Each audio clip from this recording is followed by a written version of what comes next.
कौन है ये खाटू श्याम जी?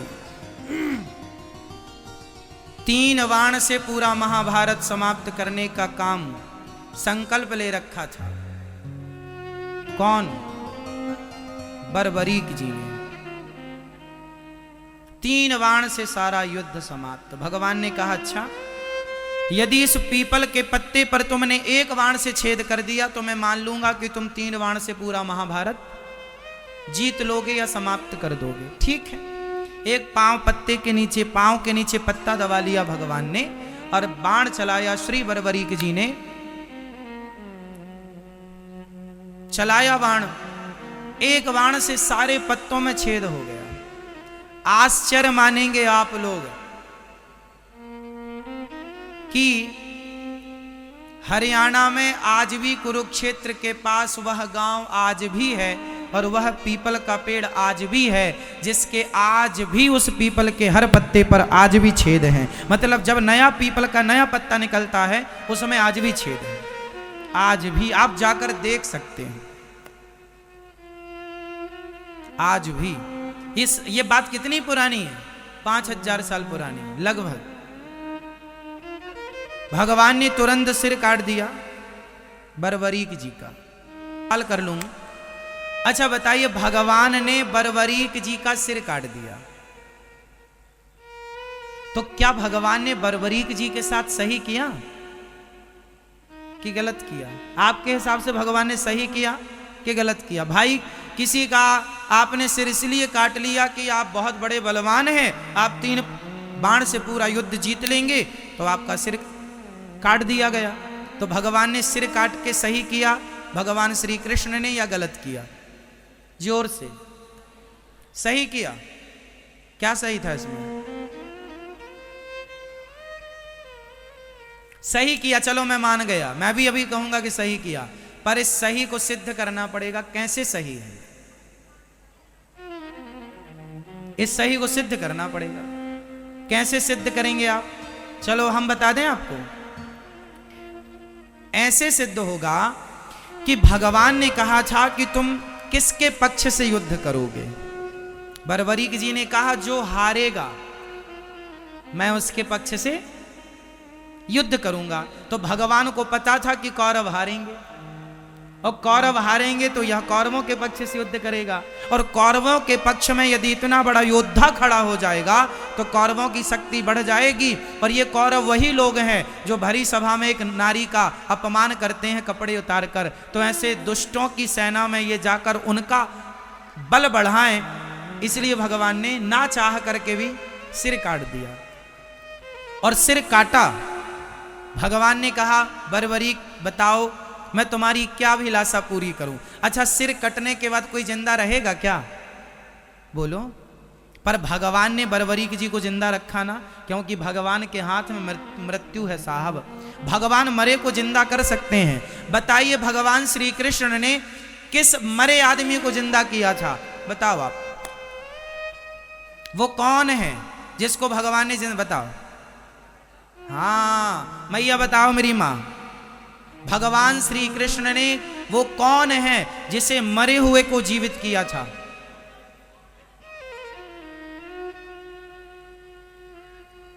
चलो भैया बताओ। नहीं, अभिमन्यु को नहीं जिंदा किया था, उनके पुत्र परीक्षित को। हाँ ये ठीक है आपकी बात, गर्भ में रक्षा की थी भगवान ने।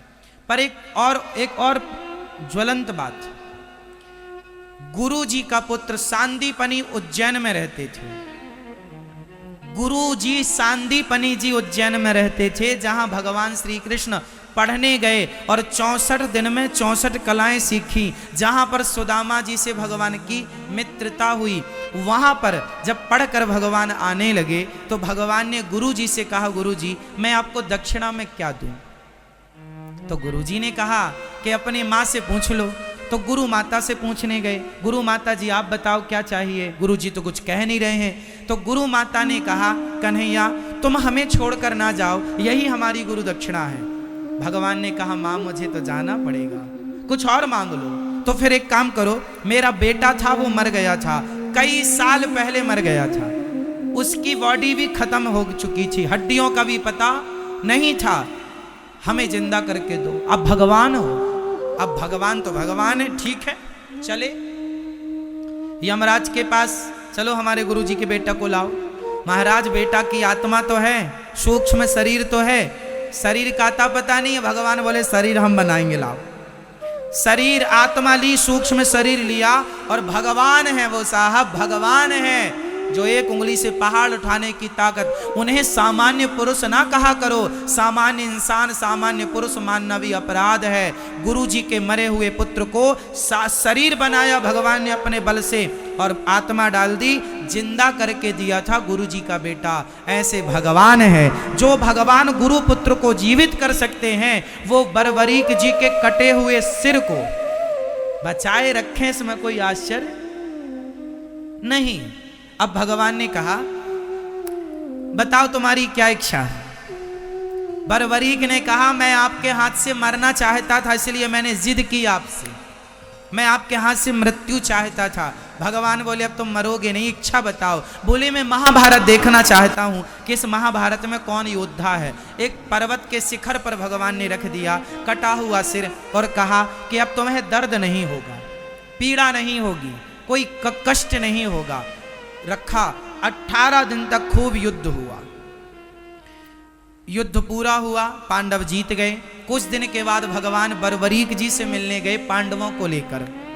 भगवान ने बरबरीक जी से कहा भैया बताओ कि महाभारत में तुमने सबसे बड़ा योद्धा किसे माना है, किसे आप बड़ा योद्धा मानते हैं। अर्जुन को लगा अपने ही नाम आएगा, गांडीवधारी।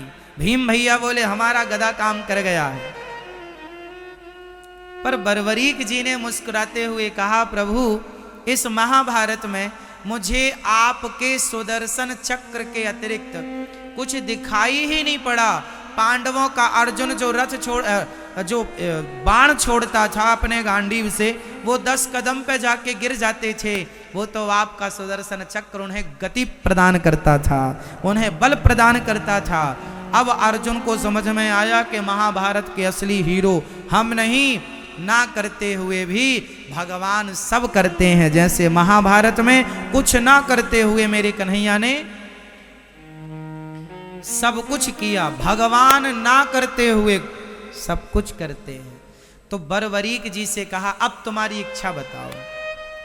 प्रभु बस आपका दर्शन हो गया, कोई कामना नहीं। भगवान बोले सुनो तुम निर्दोष हो, तुमने कोई अपराध तो किया नहीं, मैं तुम्हें मृत्यु दंड किसका दूं। इसलिए जाओ अब से तुम खाटू में रहना, और मेरे अब तुम बरबरीक के नाम से नहीं, मेरा अपना मेरे बहुत सारे नाम है, गोविंद है, गोपाल है, मनमोहन है, मदन मुरारी है, गिरिवरधारी है, दामोदर है, इनमें एक नाम है मेरा श्याम सुंदर। तो जो श्याम नाम है वह श्याम नाम मैं तुम्हें प्रदान करता हूं। तुम जाओ और खाटू में निवास करो, और तुम अब कलयुग में जो हार रहे हैं भक्त, उन हारे के सहारे बनते रहना, इसलिए उन्हें हारे का सहारा कहा जाता है। और श्याम नाम भगवान ने प्रदान किया, तो श्याम के नाम से चूंकि खाटू में विराजे तो खाटू श्याम कहते हैं। बोलिए खाटू श्याम की ऐसी कथा है श्री खाटू नरेश की। इसलिए 3 बाण उनके पास आज भी हैं, आप देखते हैं, दर्शन करते हैं। हारे के सहारे, मतलब अब हारे के सहारे का मतलब ये नहीं कि तुम गलत काम करो और पुकार लो हे खाटू श्याम हम तो गलत चोरी करते करते पकड़े गए अब बचाओ। ऐसे हारे का सहारा नहीं है, जो सच के रास्ते पर हैं। और यदि उन्हें कोई कष्ट है तो भगवान चाहे आप कृष्ण नाम को पुकार लो, राम नाम को पुकार लो, खाटू श्याम नाम को पुकार लो, गोविंद देव जी को पुकार लो, जो सच्चे मन से जिनको पुकारेंगे, क्योंकि सब एक ही है, तो आप पुकार लें, भगवान उस रूप में आकर के आपकी मदद करते हैं। इसलिए आपको पहले सच्चा बनना पड़ेगा। भगवान सत्य के साथी हैं, झूठ के साथी नहीं है। झूठ का साथ बरबरीक देने चले थे तो भगवान ने उनका भी सिर काट दिया, हाँ या ना। इसलिए भगवान सत्य का साथ देते हैं, झूठ का नहीं। अब आप सोचेंगे हम झूठा काम करें और भगवान रक्षा करें, इसलिए सच्चे काम करिए और आगे बढ़ते रहिए। तो ये भगवान आनंद के सागर हैं। भगवान का चिंतन करो, भगवान परम आनंद को प्रदान करने वाले हैं। संसार में जो सुख है वह क्षणिक है, इसलिए संसार का काम करना चाहिए, पर काम करते हुए बस ये याद रखे रहो कि हे नाथ मैं आपको कभी, सब बोलो मेरे संग, बोलो हे नाथ मैं आपको कभी भूलूं नहीं, हे नाथ मैं आपको कभी भूलूं नहीं। सदा भगवान का स्मरण। ऐसे भगवान सतचित आनंद विश्व की उत्पत्ति पालन संहार करने वाले ऐसे भगवान श्री कृष्ण को, राधा सहित श्री कृष्ण भगवान को हम बारंबार नमस्कार करते हैं। श्री कृष्णाय वयम नु